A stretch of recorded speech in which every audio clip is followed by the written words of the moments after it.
মুন্সিগঞ্জের সিরাজদিখানে দ্বিতীয় পর্যায়ে স্বাস্থ্য বিষয়ক প্রশিক্ষণ কর্মশালা অনুষ্ঠিত হয়েছে। সিভিল সোসাইটি সংগঠনের সঙ্গে জড়িত ব্যক্তিবর্গ গণমাধ্যমে সম্পৃক্ততা বিষয়ক 2 দিনব্যাপী এই কর্মশালা সিরাজদিখান প্রেসক্লাব হলরুমে সাপ্তাহিক বিক্রমপুর চিত্র পত্রিকার আয়োজনে এ কর্মশালা রবিবার সকাল 9টা শুরু হয়ে বিকাল 4টায় শেষ হয়।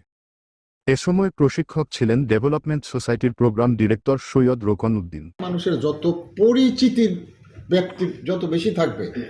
এই প্রশিক্ষণের আরও উদ্দেশ্য হল এ প্রকল্পের মাধ্যমে মুন্সিগঞ্জ ও সিরাজদিখান উপজেলা স্বাস্থ্য কমপ্লেক্সে নাগরিকদের কি চিকিৎসা সেবা দেওয়া হয় এবং আরও সাপোর্টের নিশ্চিত করা, এতে রোগীরা চাহিদা অনুযায়ী সেবা পাচ্ছে কিনা, তারা কি চিকিৎসা সেবা নিতে আগ্রহী কিনা এই বিষয়ে তা জেনে তাদেরকে আগ্রহী করে তোলা, বিশেষ করে প্রসূতি ও গর্ভবতী মা, শিশু, কিশোরী, বৃদ্ধ পুরুষ ও মহিলাদের চিকিৎসা সেবার মান উন্নয়ন এবং সেবা গ্রহীতাদের আগ্রহী করা। এতে ডেভেলপমেন্ট সোসাইটির, প্রকৃতি সংরক্ষণ ও উন্নয়ন সংস্থা কমিটি ও বিক্রমপুর চিত্র সাথে মুন্সিগঞ্জ ও সিরাজদিখান সাংবাদিকদের সাথে নিয়ে নাগরিকদের স্বাস্থ্য সেবা উন্নয়নের কর্মশালা কার্যক্রম বাস্তবায়ন করা হবে। এ সময় উপস্থিত ছিলেন বিক্রমপুর চিত্রের প্রধান সম্পাদক শহীদ ই হাসান তুহিন,